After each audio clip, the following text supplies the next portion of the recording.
Hi friends, ನಮಸ್ಕಾರ ಎಲ್ಲರಿಗೂ. Welcome back to my YouTube channel. Part 3 vlog ಇದು. So ಸಂಜೆ ಅಂದರೆ ರಾತ್ರಿ ಬಂದು ಜಾಮೂನ್ ಪ್ರಿಪೇರ್ ಮಾಡ್ತಾಯಿದ್ದಾರೆ ಮಗಳ ಬರ್ಡೇಗೋಸ್ಕರ. ಸೊ ಸ್ವೀಟ್ನ ಮನೇಲೇ ಖವ ತಂದು ಈ ಜಾಮೂನ್ನ ಪ್ರಿಪೇರ್ ಮಾಡ್ತಾ ಇದ್ದಾರೆ. ತುಂಬಾ ಚೆನ್ನಾಗಿ ಬಂದಿತ್ತು ಜಾಮೂನಂತೂ. ಸೊ ವಾಯ್ಸು ಸ್ವಲ್ಪ ವೆದರ್ ತುಂಬಾ ಕೋಲ್ಡ್ ಆಗಿರೋದ್ರಿಂದ ಮಳೆ ತುಂಬ ಬರ್ತಾ ಇದೆ ಬೆಂಗಳೂರಲ್ಲಿ. ಹಾಗಾಗಿ ಸೊ ಕೋಲ್ಡು ಆಗಿದೆ, ಅದ್ರ ಜೊತೆಗೆ ಧ್ವನಿ ಕುಂತೋಗಿದೆ. It's okay. ಆ್ಯಂಡ್ ಈ ವ್ಲಾಗಲ್ಲಿ ನಮ್ಮೂರಲ್ಲಿ ಯಾವ್ಯಾವ ಟೆಂಪಲ್ ಇದೆ, ಏನೇನು ಸಂಪ್ರದಾಯಗಳಿದೆ ಅನ್ನೋದನ್ನು ಈ ವಿಡಿಯೋನಲ್ಲಿ ನಿಮ್ಮೆಲ್ಲರಿಗೂ ತೋರಿಸ್ತೀನಿ. ಆ್ಯಂಡ್ ವಿಡಿಯೋನ ಸ್ಕಿಪ್ ಮಾಡದೆ ಪೂರ್ತಿಯಾಗಿ ನೋಡಿ. ಸೊ ಇಲ್ಲಿ ನೋಡ್ಬೋದು, ಅಕ್ಕ ತಂಗಿರೆಲ್ಲರೂ ಕೂತ್ಕೊಂಡು ಜಾಮೂನ್ ಪ್ರಿಪೇರ್ ಮಾಡ್ತಾಯಿದ್ರು, ಹಾಗೆ ಮಾತಾಡ್ಕೊಂಡು ಕೂತಾಯಿದ್ರು. ಸೊ 10:30 11 ಗಂಟೆ ಆಗ್ತಿತ್ತು. ಅದ್ರ ಜೊತೆಗೆ ಇಲ್ಲಿ ನನ್ನ ಮಗಳು ಮತ್ತು ಮಗ ಇಬ್ಬರು ಕೂಡ ಅಣ್ಣ ತಂಗಿ ಆಟ ಆಡ್ಕೊಂಡು ಕೂತಿದ್ರು. ಮಗ ಅಂದರೆ ನನ್ನ ಸಿಸ್ಟರ್ ಮಗ ಆ್ಯಕ್ಚುಲಿ. ಸೊ ಅದಾದಮೇಲೆ ನೋಡ್ಬೋದು, ಜಾಮೂನ್ನ ಕರೆದು ಕೊಟ್ಟಿದ್ರು. ಟೇಸ್ಟ್ ನೋಡೋಣ ಹೌದು ಹೇಗಿರುತ್ತೆ ಅಂತ ಟೇಸ್ಟ್ ಮಾಡಿದ್ದು ಆಯಿತು, ಸಖತ್ತಾಗಿ ಬಂದಿತ್ತು. ಆ್ಯಂಡ್ ಬೆಳಿಗ್ಗೆ ಎದ್ದು ಮನೇಲಿ ಪೂಜೆ ಎಲ್ಲ ಮುಗಿಸ್ಕೊಂಡು ಊರಲ್ಲಿ ನಮಗೆ ಬೇಕಾದವ್ರಿಗೆ ಎಲ್ಲರಿಗೂ ಊಟಕ್ಕೆ ಹೇಳ್ತಾ ಇದ್ದೀವಿ. ಊಟಕ್ಕೆ ಹೇಳೋ ಸಂಪ್ರದಾಯ ಬಂದು ಅವ್ರ ಮನೆಗೆ ಹೋಗಿ ನಾವು ಕುಂಕುಮನ ಕೊಟ್ಟು ಕರೆಯೋದು. ಮನೆಗಳಂತೂ ಕೆಲವೊಂದು ಮನೆ ನಾನು ಆ್ಯಕ್ಚುಲಿ ನೋಡೇ ಇಲ್ಲ, ಅಲ್ಲಿ ಊರಿಗೆ ಎಷ್ಟು ಸಾರಿ ಹೋಗಿದ್ರು ಕೂಡ ಕೆಲವೊಂದು ಮನೆಗಳು ಮಾತ್ರ ನೋಡಿದ್ದೆ. ನನ್ನ ಮಗಳ ಬರ್ಡೇಗೋಸ್ಕರ ತುಂಬ ಜನಕ್ಕೆ ಹೇಳೋಣ ಅಂತಲೇ ಊರಲ್ಲಿರೋ ಎಲ್ಲ ಹೇಳೋಕ್ಕೆ ಹೊರಟಾಗಲೇ ಗೊತ್ತಾಯಿತು. ಕೆಲವೊಂದು ಮನೆಗಳಂತೂ ತುಂಬಾ ಚೆನ್ನಾಗಿದೆ, ಸಖತ್ತಾಗಿತ್ತು. ನನಗಂತೂ ಇಷ್ಟ ಆಯಿತು ಕೆಲವೊಂದು ಮನೆಗಳು. ಸೊ ಊಟಕ್ಕೆಲ್ಲ ಹೇಳಾದಮೇಲೆ ಮತ್ತೆ ಮನೆಗೆ ಬಂದು ಮಗಳನ್ನ ಫ್ರೆಶ್ ಅಪ್ ಮಾಡಿ ನಾವು ಈಗ ಹೊರಡ್ತಾ ಇದ್ದೀವಿ ದೇವಸ್ಥಾನಕ್ಕೆ. ಸೊ ನೋಡ್ಬೋದು, ದೇವಸ್ಥಾನಕ್ಕೆ ಹೋಗ್ತಾ ಇದ್ದೀವಿ. ಆ್ಯಂಡ್ ಕಾರಲ್ಲಿ ಎಲ್ಲರೂ ಕೂಡ ಹೋಗ್ತಾ ಇದ್ದೀವಿ. ನೋಡ್ಬೋದು, ಊರಲ್ಲಿ ಅವತ್ತು ಹಬ್ಬ ಇರೋದ್ರಿಂದ ಸೊ ಹಬ್ಬದ ಕಳೆ ಬೇರೆ ಇತ್ತು ಊರಲ್ಲಿ, ಚೆನ್ನಾಗಿತ್ತು. ಆಮೇಲೆ ಜೊತೆಗೆ ರೋಡ್ ಬೇರೆ ಮಾಡ್ತಾಯಿದ್ರು. ನಾವು ಯಾವ್ಯಾವೋ ಸಂಧಿಗಳೆಲ್ಲ ಹೊರಟುಕೊಂಡು ನೋಡದೇ ಇರೋ ದಾರಿಗಳನ್ನೆಲ್ಲ ಹೊಸ ದಾರಿಗಳನ್ನು ನೋಡೋಂಗೆ ಆಯಿತು. ನನಗಂತೂ ಹೊಸ ಎಕ್ಸ್ಪೀರಿಯೆನ್ಸ್ಗಳು. ನೋಡ್ಬೋದು, ಇಲ್ಲಿ ನಾಗರಕಟ್ಟೆ ಅಂತೆ. ಇಲ್ಲಿ 3 ಡೇಸು ಹಬ್ಬ ಫುಲ್ಲು. ನಾಗರ ಪಂಚಮಿ ಟೈಮಲ್ಲಿ ಇಲ್ಲಿ ಕೋಲಾಟ ಮತ್ತೊಂದು ಡ್ಯಾನ್ಸ್ಗಳೆಲ್ಲನೆಲ್ಲ ಇಲ್ಲಿ ನೋಡ್ಬೋದು.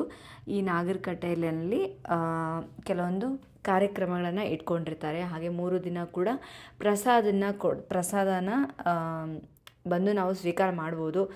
ಎಲ್ಲರಿಗೂ ಬಂದಿರೋ ಭಕ್ತಾದಿಗಳಿಗೆ ಪ್ರಸಾದನ ಇಟ್ಟಿರ್ತಾರೆ. ಆದರೆ ನಾವು ಹಾಲು ಎರೆಯೋದಿಲ್ಲ. ಇಲ್ಲಿ ಆಂಜನೇಯನ ಟೆಂಪಲ್ ಇದೆ, ಅಲ್ಲಿ ಹೋಗಿ ಹಾಲು ಎರೆಯೋದು. ಮತ್ತು ಇಲ್ಲಿ ನೋಡ್ಬೋದು, ಇಲ್ಲಿ ಲಕ್ಷ್ಮೀ ಗುಡಿ ಇದೆ. ನಾವು ಹೊರಡ್ತಾ ಇದ್ದೀವಿ ಈಗ ಮಲ್ಲಿಕಾರ್ಜುನ ಗುಡಿಗೆ ಹೋಗ್ತಾ ಇದ್ದೀವಿ. ತುಂಬ ಹಳೆಯ ದೇವಸ್ಥಾನ ಅಂತ ಇದು.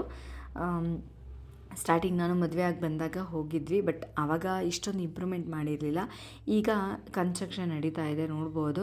ಇಲ್ಲಿ ಸುತ್ತಲೂ ಕೂಡ ಕಾಂಪೌಂಡ್ ಮಾಡ್ತಾ ಇದ್ದಾರೆ. ತುಂಬ ಚೆನ್ನಾಗಿ ನಾವು ದೇವಸ್ಥಾನಗಳು ಹಳೆ ದೇವಸ್ಥಾನಗಳಂತ ನಾವು ಅಷ್ಟಕ್ಕೆ ಹೋಗಿ ಪೂಜೆ ಮಾಡೋದಲ್ಲದೆ ಅದನ್ನು ನಾವು ಉಳಿಸ್ಕೊಳ್ಬೇಕು. ಅದನ್ನು ಸ್ವಲ್ಪ ಇಂಪ್ರೂವ್ಮೆಂಟ್ ಮಾಡಿದ್ರೆ ನಮಗೆ ನೆಕ್ಸ್ಟ್ ಜನ್ರೇಷನ್ಗಳಿಗೆ ನಾವು ಇವುಗಳನ್ನ ತೋರಿಸ್ಬೋದು. ಇಲ್ಲಾಂದರೆ ಎಲ್ಲ ಹಾಳಾಗೋಗುತ್ತೆ.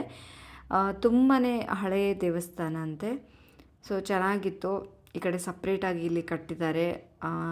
ತುಂಬಾ ಬದಲಾಗಿದೆ. ನಾನು ಸ್ಟಾರ್ಟಿಂಗ್ ನೋಡಿದಾಗ, ಮದುವೆ ಆಗಿ ಸ್ಟಾರ್ಟಿಂಗ್ ಬಂದಾಗ, ಅದಾದಮೇಲೆ ಮತ್ತೊಂದು ಸರಿ ನೈವೇದ್ಯ ಕೊಡೋಕ್ಕೆ ಬಂದಿದ್ದೆ.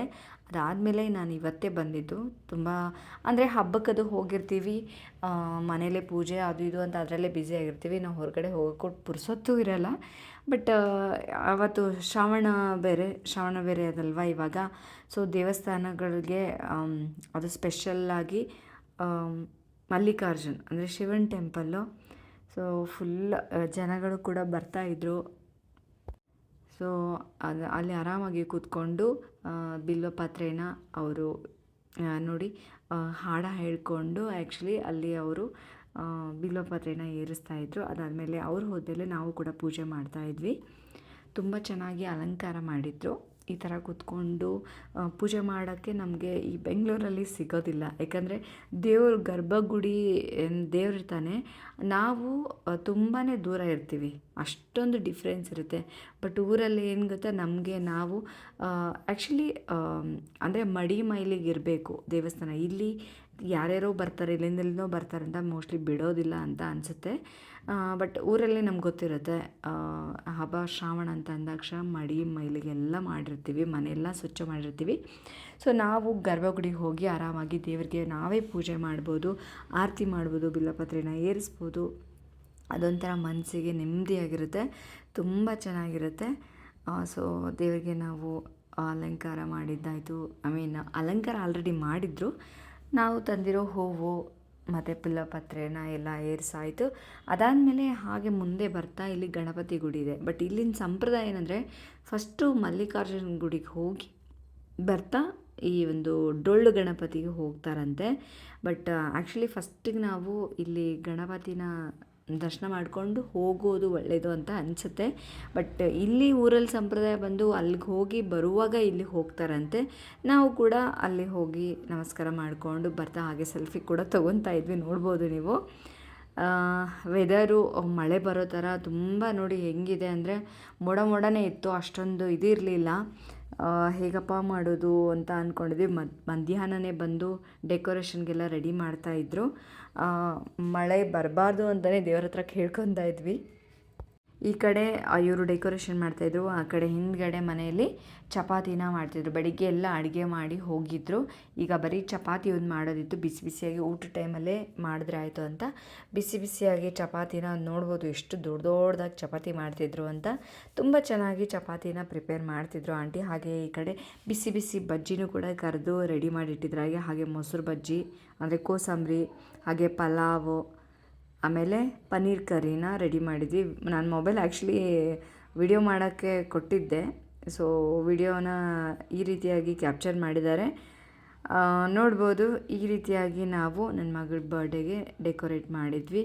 ಹಾಗೆ ಊರಲ್ಲಿರೋ ಜನ ಮತ್ತು ನೆಂಟರಿಸ್ಟ್ರು ಕೂಡ ಬಂದಿದ್ದರು. ಕೆಲವೊಬ್ಬರು ಊಟಕ್ಕೆ ಬಂದು ಹೋಗಿದ್ದರು, ಕೆಲವೊಬ್ಬರು ಬರ್ಡೇಗೆ ಬಂದಿದ್ದರು.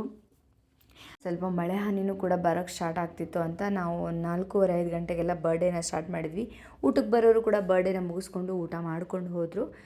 ಸೊ ಮಗಳ ಬರ್ಡೇ ತುಂಬ ಚೆನ್ನಾಗಾಯಿತು, ಎಲ್ಲರೂ ಕೂಡ ಹಾರೈಸಿದ್ರು. ಆ್ಯಂಡ್ ಇವತ್ತಿನ ವ್ಲಾಗ್ ಹೇಗೆ ಅನ್ನಿಸ್ತು ಅನ್ನೋದನ್ನ ಕಮೆಂಟ್ ಸೆಕ್ಷನಲ್ಲಿ ತಿಳಿಸೋದು ಮಾತ್ರ ಮರಿಬೇಡಿ. ಇವತ್ತಿನ ವ್ಲಾಗ್ ಇಷ್ಟ ಆಗಿದ್ದಲ್ಲಿ ಲೈಕ್ ಮಾಡಿ, ಕಮೆಂಟ್ ಮಾಡಿ ಹಾಗೂ ಶೇರ್ ಮಾಡಿ.